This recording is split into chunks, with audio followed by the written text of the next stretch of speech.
Я приветствую вас, дорогие друзья, уважаемые гости и подписчики моего канала. Юрий Дудкин на связи прямо сейчас. Юрий Анатольевич, приветствую вас. Здравствуйте, Александр, рад вас видеть. Взаимно. Начать наш разговор я предлагаю с победы феерической, яркой, неописуемой Трампа над Ираном. Он так и говорит: поверьте мне, мы уже победили. Правда, ровно после этого заявления опять танкеры горят, удары наносятся, летит по Израилю. В общем, даже такой очень смачный лещ прилетел, ну, таком в политическом смысле, от иранской стороны. Говорит: мы индийским судам разрешаем ходить через Ормузский пролив, а всем другим пока нет. В общем, Иран действительно как бы играет в долгую, это все подтверждают, а Трамп со своей победой, ну, только прибегает к новым угрозам. Говорит, в течение часа можем разбомбить всю нефтедобывающую инфраструктуру. Хотя ровно пару дней назад говорили: не-не-не, ни в коем случае, а то Иран поменяет власть, будут нам лояльны, мы эту нефть, как говорится, к рукам приберем. Получается, гори сарай, гори и хата. Как вы оцениваете события, которые происходят сейчас вокруг Ормузского пролива, на Ближнем Востоке, и, ну, в чем формула победы Трампа? Провал, Александр, полностью провалилась акция по порабощению Ирана, я бы так сказал. И не столько иранской нефти, сколько смены режима и расчленения этой страны. То есть, эта акция не прошла. Иранский народ, в отличие, кстати, от украинского народа, многонациональный народ Ирана, в отличие от многонационального народа Украины, не поддался на вот эти все идеологические мероприятия подрывного характера, я бы так сказал, которые заведомо прочили в Соединенных Штатах как поражение Ирана.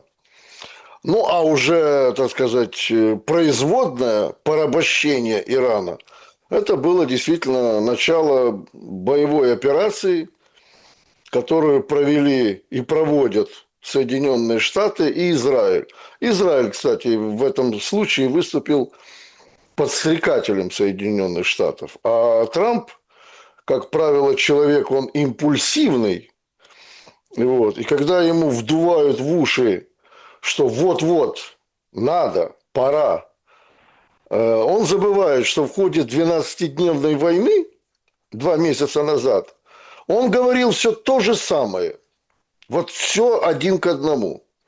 Я же прекрасно эти слова помню, даже, так сказать, помню, в какой газете это было напечатано. В американской, конечно. Что все, мы уничтожили ядерную программу. Ну, это говорит президент США, послушайте. Верховный главнокомандующий самой лучшей армии в мире, как говорит Трамп. Мы не дадим больше Ирану угрожать странам, которые его окружают. Это вторые слова, которые были сказаны. Значит, смена режима в Иране – это дело нескольких дней, как он всегда говорит.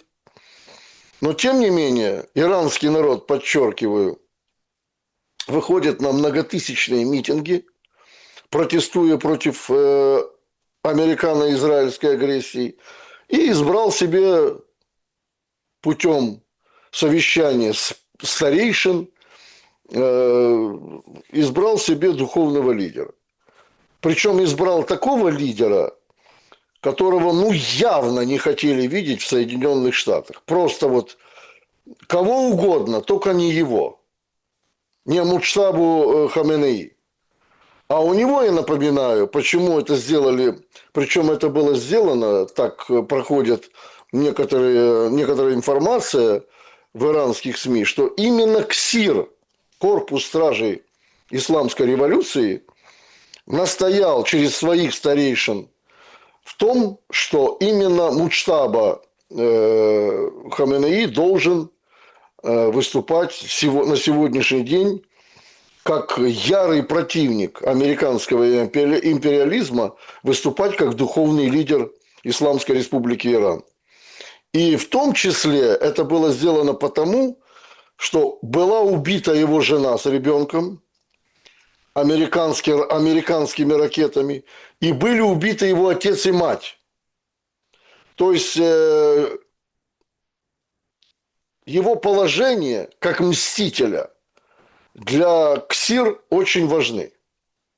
Это не просто какой-то там политик или духовный лидер, а там, безусловно, все духовные лидеры, как говорят их, ну, как будем так говорить, светским языком, руководящие документы, да, они не подлежат унаследованию этой должности. Муджтабу Хаменеи избрали не потому, что он являлся неким наследником. Его покойный отец никогда не видел его в роли своего последователя. Вот. И причем сын покойного духовного лидера никогда не занимался, собственно говоря, политикой. Он даже был участником войны, да, между арабами и Ираном. Я имею в виду Ирано-Иракскую войну. Вот. Но он никогда не мечтал о карьере духовного лидера. Но здесь, как говорится, все совпало. И американцам это страшно не нравится. Это очередной щелчок по носу Ирана Соединенным Штатам.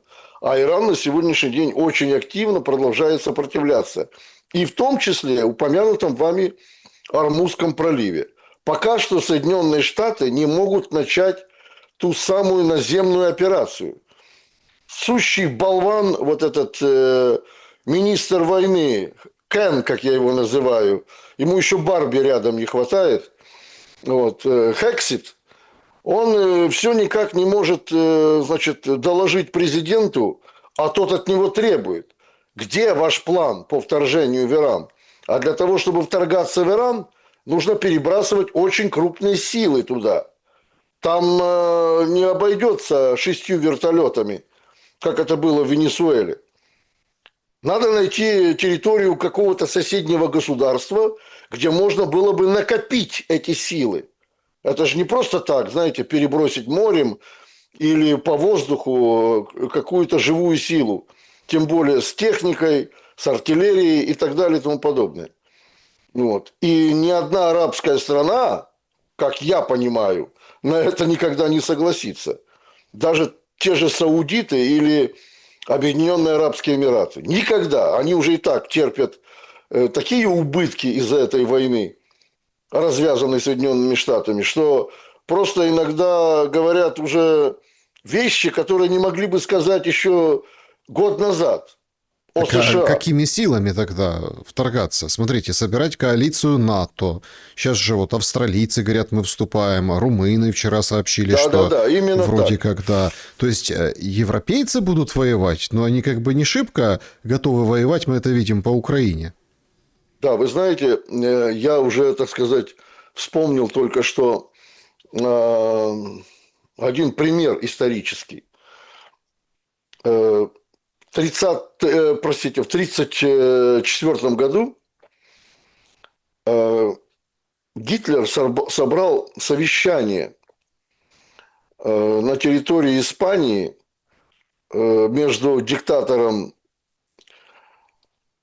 Муссолини и диктатором Испании Каудильо Франко с тем, чтобы обговорить общий план оккупации всей Европы.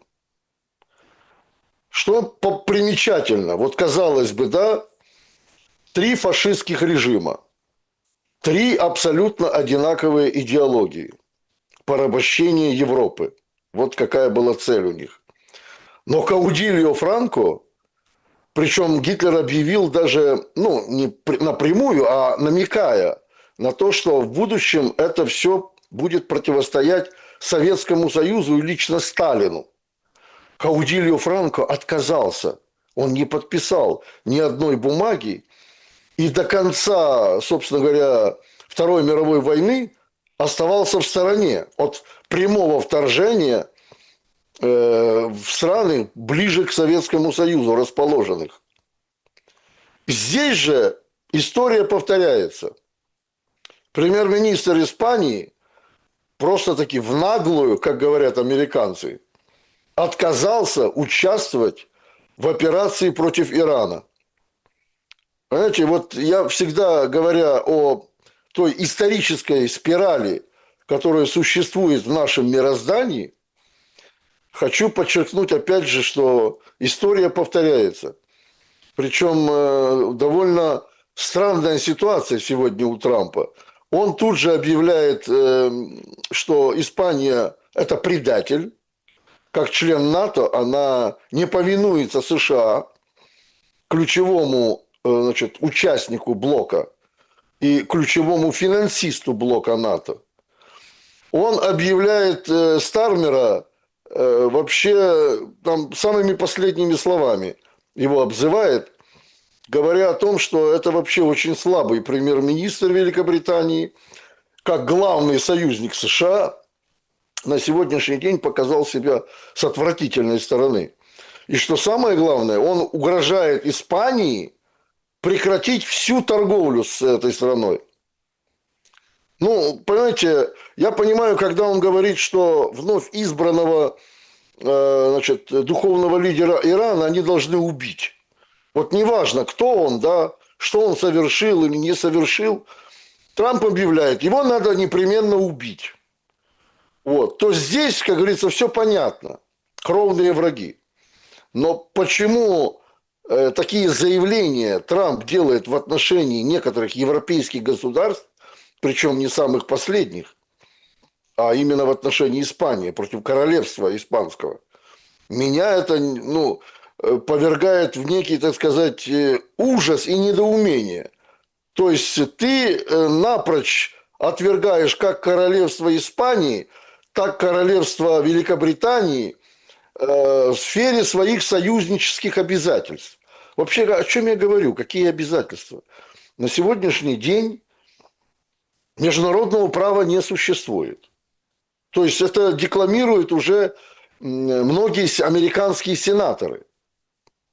Причем декламируют не только демократы, но и республиканцы, критикуя, кстати, Трампа.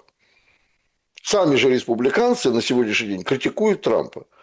И вот они говорят, что международного права все, оно рухнуло. Его нет. Нет никакой, адекватности и ответственности за сказанные слова. Опять же, критикуя того же Трампа. А он болтает просто направо и налево. От чего стоят его слова, сказанные о том, что, после того, как опубликовала «Нью-Йорк Таймс» свое расследование об обстреле ракетами «Томагавк», кстати, усовершенствованных ракет. Там, если вы заметили, на снимке, стоп-кадре, ракета изображена в виде таких маленьких по бокам крыльев. Это, кстати, уже новый тип крылатых ракет «Томагавк», которые были усовершенствованы, имеют большую дальность и больший эквивалент тротиловый.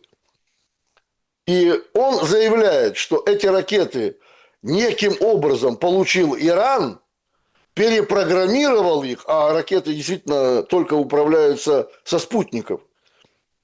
И наведение, и сопровождение ракет со спутников.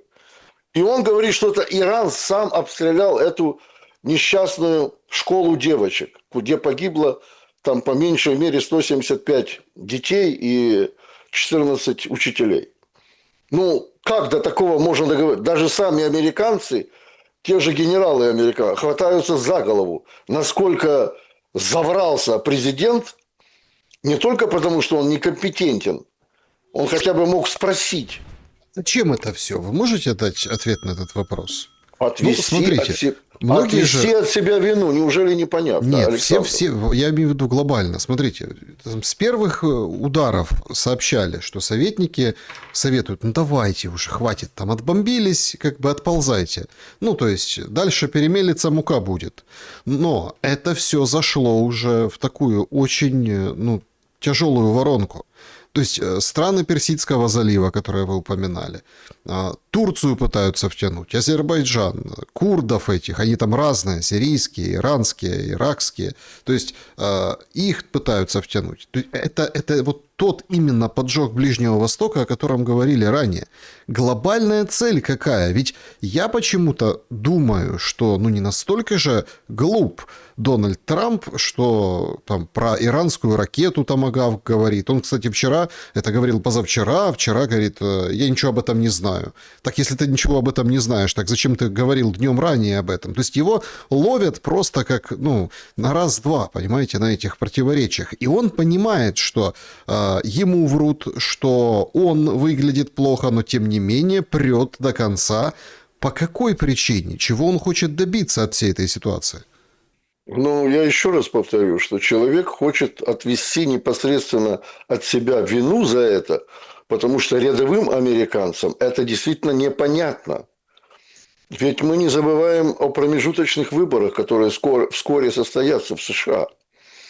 И молниеносный блицкриг, который Трамп объявлял над Ираном, он провалился. То есть уже де-факто он провалился. А тем более еще такой скандал, как... И ему, кстати, навешали ярлык уже. Где-то убийца. В американской прессе там не стесняются уже в выражениях.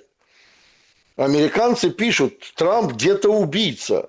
Это всячески поддерживают и разжигают всячески демократы.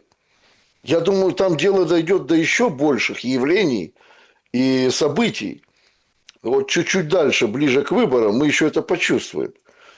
То, что вы говорите, Трамп не глуп, я бы так громко не заявлял, понимаете. После ряда таких, просто такие вопиющих ошибок, да, которые он совершил, ошибок, которые непростительны для президента. Я сомневаюсь в том, что он мудр, понимаете? Потому как у президента, скажем, которому скоро 80, должна присутствовать какая-то старческая мудрость. А тем более на такой должности. Здесь же он говорит ахинею, а на следующий день такой же ахинеей отрицает сказанную ахинею. Вот в чем смысл. Его трудно понять. Поэтому, говоря о том, глуп он или не глуп, скажем так, я бы с этим словом был осторожен. Украина. Зеленский отправляет группы ПВО. Всячески там раздает интервью разным и Политико, и разным другим западным изданиям. Выдает очень интересные вещи, которые я попрошу вас тоже прокомментировать с военной точки зрения в том числе. Значит, главный момент во всем этом, да, это как в информационном поле предстает перед всеми дефицит ПВО. Есть западные, опять-таки, специалисты, журналисты, они берут известные доступные данные общего количества зарядов для Patriot, видят, смотрят и наблюдают о том, что расконсервировали старые Patriot, да, старые ракеты, их туда, в общем, в товарном количестве гонят все на Ближний Восток.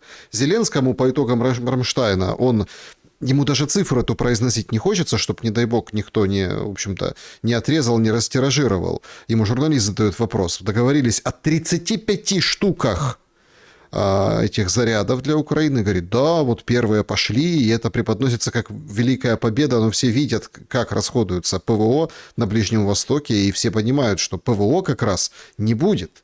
Но Зеленский всех успокаивает, говорит, проблема была, партнеры при всем уважении к ним не дали весь тот пакет, который есть у стран Ближнего Востока. Мы очень благодарны за то, что они хоть что-то дали, но этого недостаточно. Больше объема ракет на Ближнем Востоке, если быть честными, они у них есть. Так что такой дефицит ракет возник не из-за войны на Ближнем Востоке, а это не из-за нее. Но вы правы, у нас будет проблема, у нас нет большого количества ракет. То есть, мне иногда кажется, когда он говорит, я процитировал Зеленского, он так, знаете, набрасывает, как была игра такая детская, кружочек, и там палочка торчит, да, и ты вот попытаешься на палочку набросить вот этот кружочек, вылетело из головы, как называется. Ну, такая детская, самая примитивная. И Да, я помню, да. он так набрасывает эти фразы. Иными словами, да, ну, как бы, если нет ПВО, если его не будет, об этом все аналитики военные говорят, ну, значит, нужно немножко как бы уступать, но он не уступает. Говорит, давите на Россию. Но давить на Россию можно было бы, например, без Ближнего Востока, без такого расхода боекомплекта. Ну, правда, другие говорят, что смотрите, оружия хватит на всех, все будет хорошо. Что думаете вы? Ну, насчет того, как оружия хватит на всех, вы знаете, с началом и этой американо-израильско-иранской войны, и насчет боевых действий на территории Украины проявилась очень яркая особенность. Это заметили многие военные во всем мире, что против совершенных на сегодняшний день средств ракетного и беспилотного вооружения нет совершенных систем ПВО в мире. Вот эти хваленные Патриот, разработки середины 1970-х годов и принятые на вооружение в конце 70-х годов, да, ну да, они впоследствии там тоже прошли некоторые совершенствования, на сегодняшний день уже не отвечают тем требованиям современной войны, которыми должны быть средства ПВО. Плюс ко всему, насчет вашего, так сказать, вашей цитаты о том, что многие говорят, что вооружений хватит на всех. Соединенные Штаты на сегодняшний день, производящие эти несчастные Патриот, производят их всего лишь 600 штук в год. 600 штук в год, послушайте. Когда некоторые арабские военные сбивают Шахед-136 на своей территории патриотами, да, но это, скажем так, стрелять из пушки по воробьям. Во-первых, эти ракеты очень дорогие, раз. Во-вторых, израильтяне, например, да, прекрасно в этом деле поднаторели и просто сбивают авиацией, пулеметной очередью эти же самые Шахед-136. Потому как действительно израильтяне вот в этом анклаве ближневосточном, ну, я скажу честно, самая боеспособная армия. Авиация Израиля там очень опытные летчики. Они понимают, что если рой летит, целый рой этих шахедов, стрелять Патриот – это расточительство. И этого делать нельзя. Когда-то на Украине, да, когда только получили они там первые, 4 там установки Патриот, вот, они тоже пытались выстреливать сразу всем пакетом по одному беспилотнику. И в Европе сказали, вы с ума сошли, мы вам отдали самое дорогое оружие противовоздушной обороны, чтобы вы работали против крупных целей, скажем, тех же Искандеров и так далее, а вы бьете по гераням. Это же идиотизм просто. Ну и к тому же, скажем, тот же Патриот, он мало подходит для сбития низколетящих целей. Вот. Это либо средняя высота, либо высотные цели сбивает Патриот. Ну и в последнюю очередь, так сказать, хотелось бы также сказать и о том, что на сегодняшний день эта система американская, она ведь управляется со спутника также. То есть, где бы ни находилась эта установка, она должна быть, так сказать, ну, она и так на учете, будем так говорить, в Пентагоне. Но она непосредственно управляется с американских спутников. Здесь идет и определение целей, и координаты целей, и сопровождение ракеты к цели и так далее и тому подобное. В отличие, кстати, от тех же С-400 «Триумф». Это абсолютно автономная система, которая в совокупности со своими, значит, со своим пакетом, значит, оборудования и пусковой установки работает абсолютно автономно по целям. Не зависит, так сказать, от спутника и так далее. Есть расчет батареи ЗРК, и она имеет свою радиолокационную станцию дальнего обнаружения, которая может и определять цель, классифицировать ее, сопровождать и так далее и тому подобное. И уничтожать, конечно, с помощью этого оборудования. То есть здесь говорит это все о том, что американская система ПВО сильно устарела, очень устарела.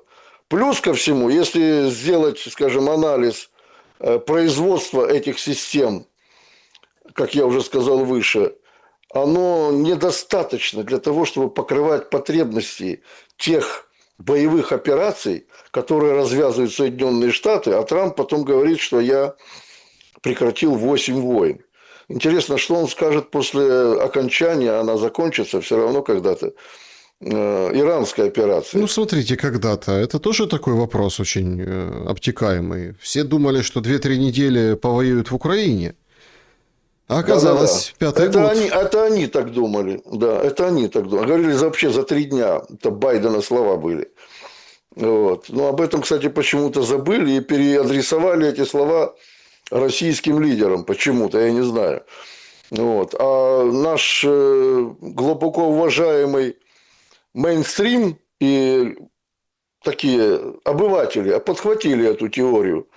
Ну ладно, это такое дело. У меня вопрос к вам, потому что я вижу разнобой определенный, и, ну, тоже отметают вот эту логику.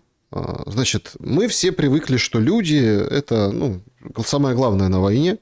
Как ни крути, какой бы там ни был уровень автоматизации, мы об этом сейчас поговорим немножко позже. Меня интересует бензин, солярка, топливо. Понимаете, какая странная вещь? Как-то особо все так отмежевываются, говорят, да ничего-то не повлияет на ход ведения украинской войны. Да все нормально, да какая разница, сколько стоит, у военных своя касса, свои как бы эти все поставки, это вообще как бы не касается, цены растут, ну и пусть растут. Ну и все давай как бы вот муссировать такую экономическо-политическую составляющую. Ну, например, нефтепровод «Дружба» или атаки, о которых, кстати, заявляет, ну, понятно, российская сторона заявляет, но Сияр-то заявляет, да, на фоне вот этого скандала вокруг нефтепровода о том, что били по турецкому и голубому потоку, имеется в виду в Краснодарском крае, компрессорная станция, которая обеспечивает вот эти, скажем, поставки газа, да, то есть энергоносители. Война – это энергия. Но все говорят, что вот эти шараханья рынков, ну, подождите, все будет хорошо. Будет воевать как и там, года 2, года 3, там, до конца года. Вообще все очень легко. Я немножко нахожусь в такой некой растерянности, я бы даже сказал. Потому что изначальные постулаты, то, там, чему учат, догмы, что ли, да, видите, все как бы рушится в информационном пространстве. Ты говоришь черное-белое, это все переиначили совершенно там радужные цвета, коим приправляют, ну, разные фестивали, которые в Киеве, кстати, тоже будут в июне месяце. Вы можете дать ответ? Вот эти скачки цен, вот эти удары по топливу, как это, энергетическая печень, один из экспертов говорил, мира, да, удар по этой печени, что сейчас переживает вообще глобальный Запад, то, что у нас принято называть цивилизованным миром, как повлияет на ход войны в Украине? Оно уже влияет. Мы же видим, что происходит с ценами на нефть, на газ. Оно уже влияет. И так было всегда. Это такая, скажем, грубо говоря, аксиома. Как только случаются где-то войны или военные конфликты, особенно в зоне Персидского залива, на Ближнем Востоке, в странах, где идет активная добыча углеводородов, вот, идут колебания, причем колебания очень серьезные. На сегодняшний день это идет на пользу только Российской Федерации. Она же сама добывает нефть и газ. И она же сама продает по тем ценам рыночным, которые сегодня взлетели до небес. А вот то, что происходит, например, в Соединенных Штатах, где цена бензина за галлон выросла на 20%, а в Европе приблизительно то же самое, ну, это как раз и наносит колоссальный ущерб экономикам этих государств. А если растет цена на топливо, то, естественно, растут цены на все остальное. На коммунальное хозяйство, на продукты питания, ну и так далее и тому подобное. Потому что все доставляется, перемещается с помощью транспорта. Вот. Что же касается, скажем так, ну, Войны, да. я предполагаю, да, с углублением этого кризиса все согласятся с тем, что баррель нефти марки Brent будет стоить окончательно бесповоротно $120. Вот. Вместо тех 60, которые были ранее. То есть в 2 раза вырастет цена на нефть. А она уже к этой цифре приближается. Не зря же ведь Трамп позвонил Владимиру Путину вот совсем недавно, несколько дней назад, именно говоря на эту тему. Вскрываются все резервы. Вот Германия вскрыла свои нефтяные резервы, в Соединенных Штатах вскрыты нефтяные резервы. Это тот неприкосновенный запас, который нужен на случай войны. На случай войны именно на территории этих государств. Но поскольку кризис действительно на сегодняшний день глубокий, у Соединенных Штатов в первую очередь, и у Европы, кстати, тоже, поддержавшей эту какую-то идиотскую военную акцию, то в связи с этим, из-за этого безголовья, потери, так сказать, ситуации, где перестают держать руку на пульсе некоторые, значит, высокопоставленные лица в США, это не только, кстати, Трамп. Его же на эту тему, да, войны с Ираном подзуживали многие. Вот. В том числе и его соратники по партии. Возьмите того же Грэма, сенатора. Вот. Теперь он говорит, что все. Как в том еврейском анекдоте. Уже никто никуда не идет. Давайте мириться. Но время ушло. События развились так, как они должны были развиваться. Конечно, это не предполагалось в Соединенных Штатах. И никто не предполагал, что... И вдруг никто не предполагал, что цена на нефть вырастет. Понимаете? Когда начнут сжечь нефтяные терминалы иранские, и не только иранские, а Иран будет отвечать, вот, и поджигать терминалы и нефтепереработку в арабских государствах. Никто же этого у них не предполагал. Они же такие мудрые, умные, да? Как вы говорите, не глупые. Да? Но, тем не менее, глупость их просто несоразмерна ни с чем. И на сегодняшний день пока что все идет в рост. Ну, есть там кое-какие колебания, да, особенно когда Трамп звонит Путину, да, или вскрываются какие-то хранилища нефтяные, то цена на энергоносители чуть-чуть падает, немножко там, на пару копеек, на пару центов. Вот. А в принципе-то пока что цены на нефть даже не стабильны, они стабильно растут. На газ в том числе. Хорошо, как это в военном смысле отразится на Украине? Вот потому что, еще раз, война же нам как рассказывают? Война мобильная, война особенная. Но простите, пожалуйста, это я тоже так вот оцениваю и хочу понять, куда смотреть. Значит, руководитель там, ДНР, неподконтрольной части Донецкой области, да, у Путина представил к награде, попросил паренька 21 год. Тоже, да, смотрите, война идет 5-й год. Военному из Самары, хлопцу 21, который там 68 дней находился на позиции, его дронами снабжали, и он там один. В общем, ступни удалили и так далее. Опять-таки, Здесь нет, тут понятно, что это все, там, Путин говорит, да, вчера ему сообщили, что дали там героя, в общем, все понятно. Это глорификация, это вот то, что как бы, да, вот эта история. Но меня интересует эта история. Даже не в контексте там личного подвига. Меня интересует, что это за война такая? Вот смотрите, у нас сейчас начинается вот это вот «тяни, толкай», да, гребут мужиков как бы с особой рьяной, скажем так, с рьяным упорством. В общем, тянут, хватают, бусифицируют, там, это стычки вот эти постоянные. И мы таких историй с украинской стороны слышали такие единичные вещи, да, но их как-то не пиарят на уровне президента. Чтобы, это же смотрите, как разыграно. Приходит руководитель региона, говорит, у меня тут... И причем он не о своем говорит, ну там, не о донецком каком-то воине, да, он говорит о каком-то в принципе воине. То есть у нас таких нет вот этих моментов. Мне интересует, почему. Вряд ли потому, что нет таких там ВСУшников, которые сидят на позициях, их там снабжают дронами, и они там держат неимоверное количество часов свой какой-то окоп или свою эту лисью нору. Да, ну мы же как рассказывают, лисья нора это лучше, чем окоп, понимаете? Я вот не могу понять, как вот такая война, где такое возможно, вот как на нее влияют обычные такие догматические, аксиоматические вещи, как, например, бензин, энергия, там, ресурсы.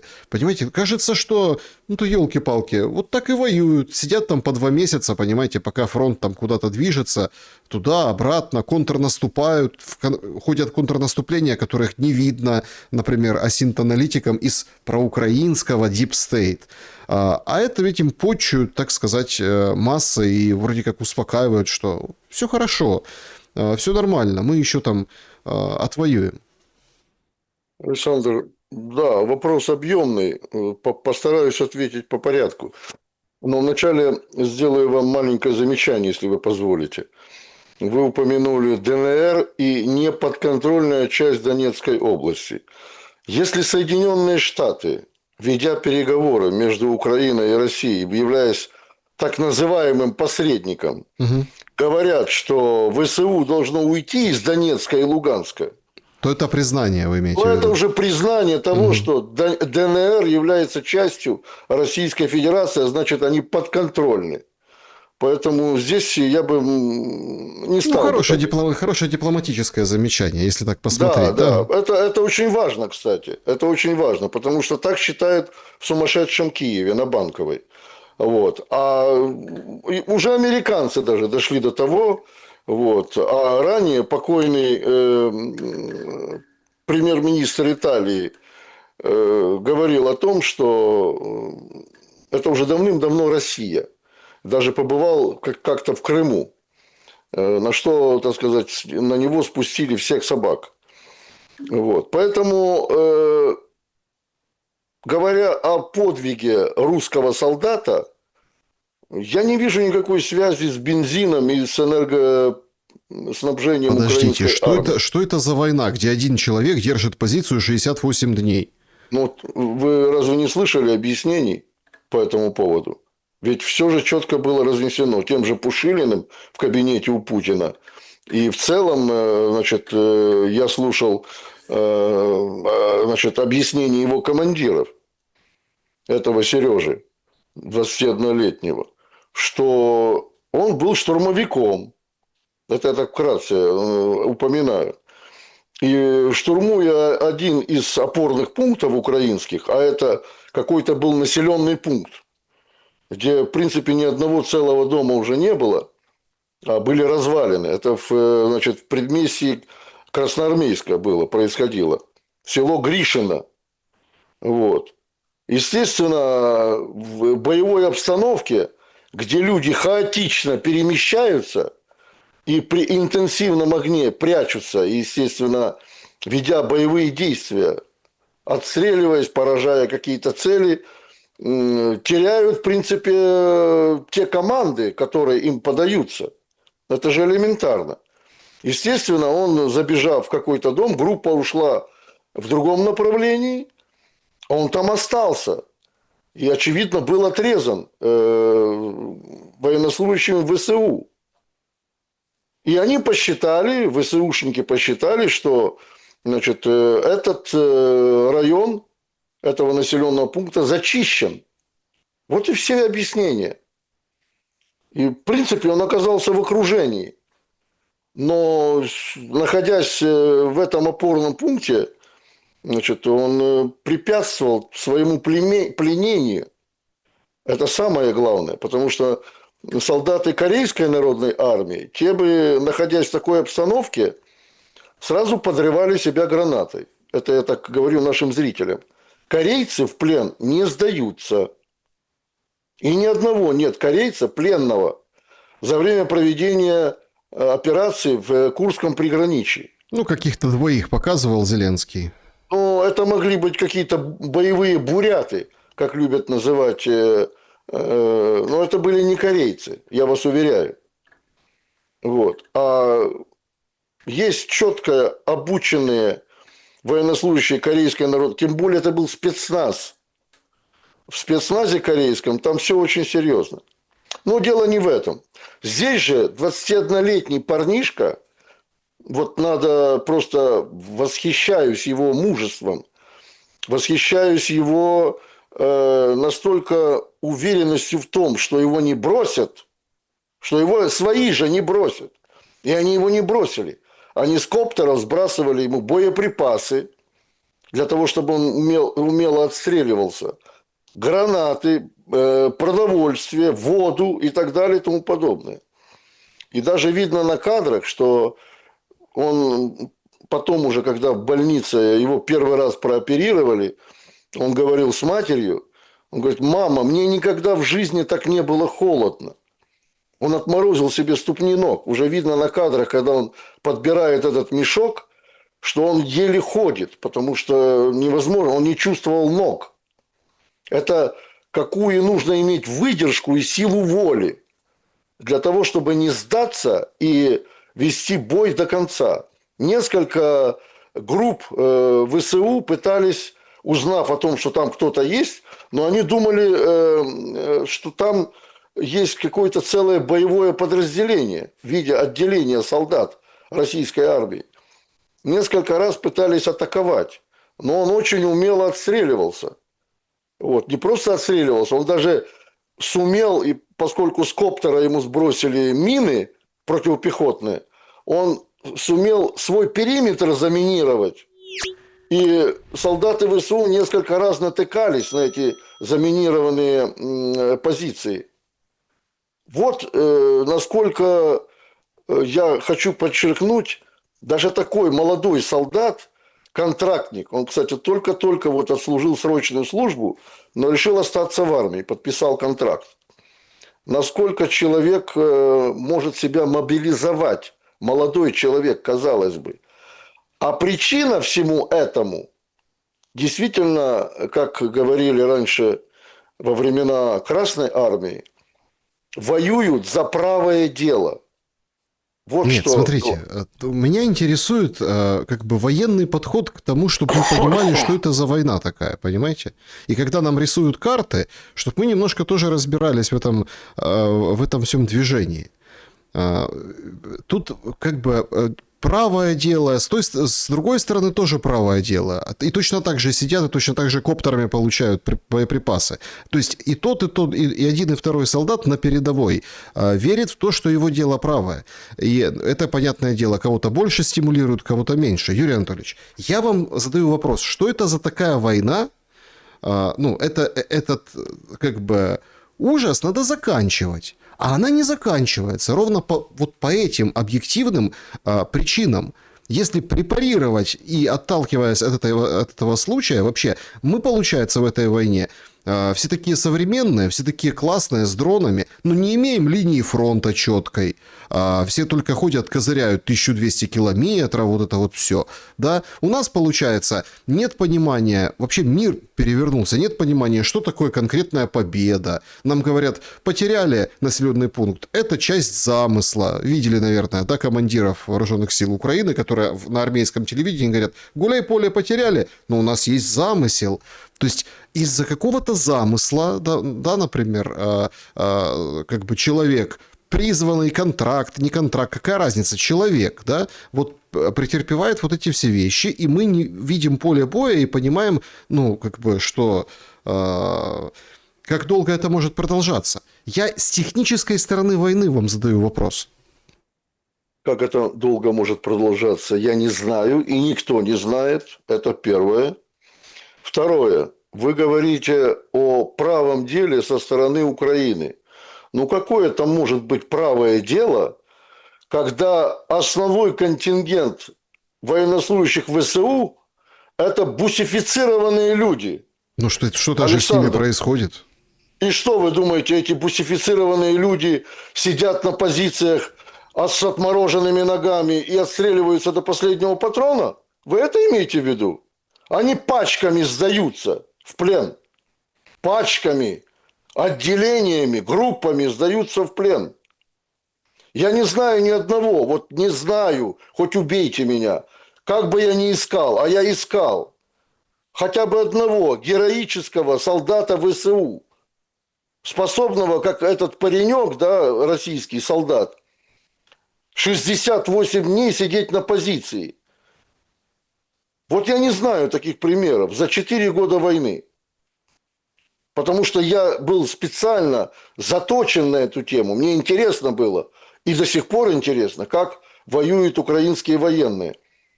Какое там правое дело может быть? Там дело только одного, сумасшедшего, сидящего на Банковой, боящегося потерять свою власть, диктатора. Вот. Нам же как говорят, солдаты ВСУ не думают о том, Да. кто там политика, кто там... теперь о самой войне. Значит, давайте будем говорить откровенно и не будем опускаться до некоторых деталей. А в целом, это понятно еще с 2022 года. Из проведенных референдумов на этих территориях, где идут боевые действия, что Россия считает эти украинские территории, самое главное, людей, проживающих на этих территориях, своими людьми, своей территорией. Вот в чем дело.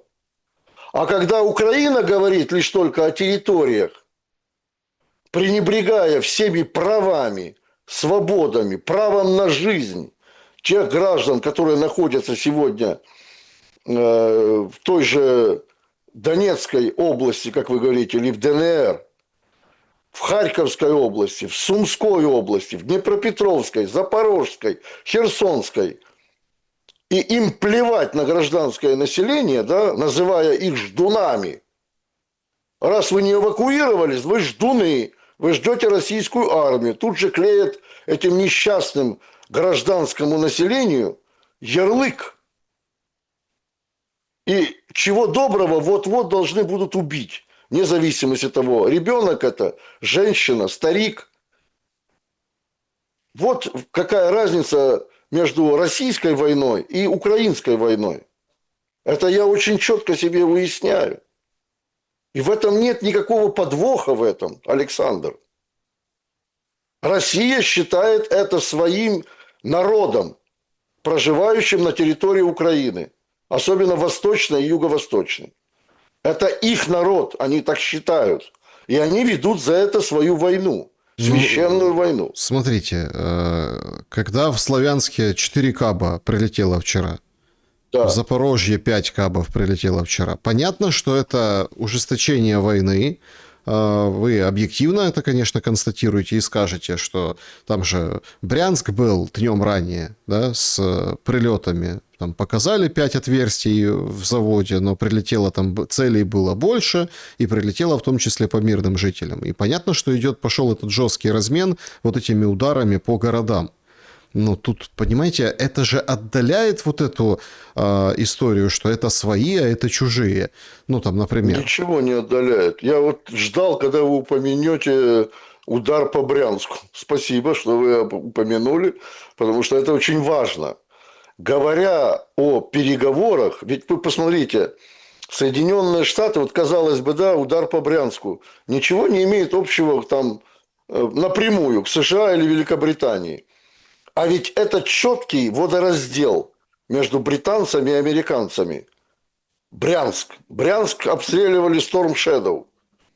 Теми ракетами, которые управляют исключительно британцы. И осуществляют пуск британцы.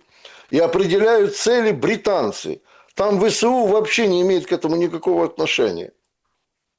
И именно поэтому Российская Федерация считает, что она воюет с НАТО, с Западом воюет. Понимаете, в чем дело?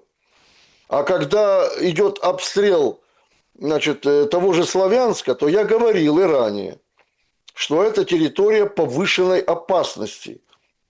И туда били российские ракеты не потому, что там живут люди, которых надо убить. Наоборот, Российская Федерация старается не стрелять по гражданским объектам. Но война есть война. Я уже 10-й раз это повторяю. Нет, так в Брянске тоже получается война есть война. Украина Нет, простите, или британцы там били исключительно стреляли по по заводу. гражданским целям, Александр. Но вы же Там видели спутниковые снимки, где удар по предприятию, и россияне Спутниковые сами, снимки и чьи? россияне сами пишут о том, что предприятие пострадало, заблокированы были рабочие, то есть это все описано. Правда, тут, конечно, выходит Министерство обороны Украины и... Ой, ну не хочется выражаться, и пишет, ну вы видели, наверное, тоже в соцсетях, под комментариями людей, ну, которые там свечечку ставят, вот это все. Вот, смотрите, то же самое все же в Украине, но мы там не видели официального аккаунта в соцсетях, не знаю, Министерства обороны России, которое там ходит и троллит вот эти, ну, там, как бы, сообщения о том, что там со свечками или там с памятью там погибших гражданских людей вообще, которые... Ну, а Украина может себе это позволить. Да, потому что это один народ. Это один православный народ, убивающий друг друга. С одной стороны, поддавшийся на американские сказки в 2014 году и уверовавшие в свою непогрешимость, заблудший народ. Вот поэтому, когда вы говорите о том, что стреляли по предприятию в Брянске, дело в том, что Storm Shadow – это высокоточное оружие, Александр. И когда одна ракета попала в предприятие, а остальные 5 убивают и ранят все остальное гражданское население, то очень четко прослеживаются цели этой операции. Не дать американцам ни одного шанса говорить с Россией за столом переговоров. Вот это главная была задача удара, а не какие-то там заводы, предприятия в Брянске. Убить как можно больше людей, русских людей.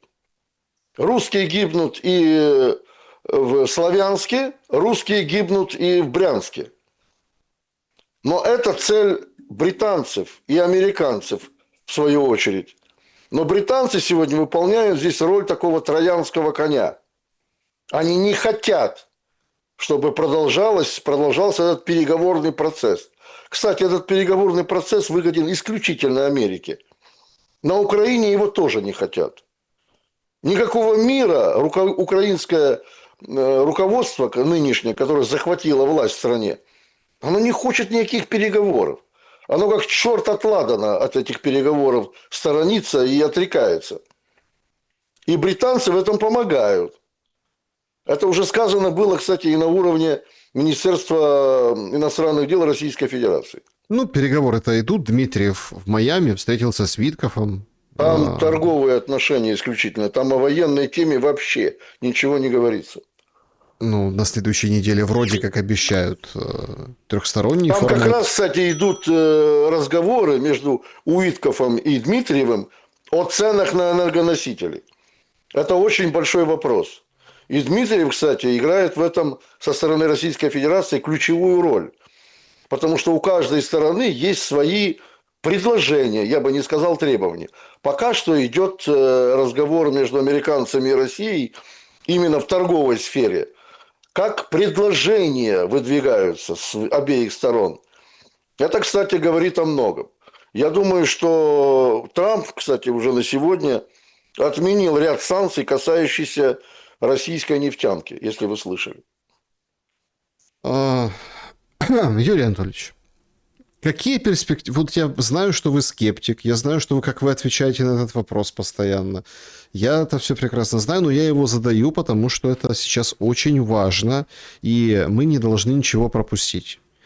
С политической, скажем так, военно-политической точки зрения, из договоренностей. Иран все как бы поставил на паузу. Да? Об этом рассказывает Зеленский. Причем так интересно сейчас это выглядит.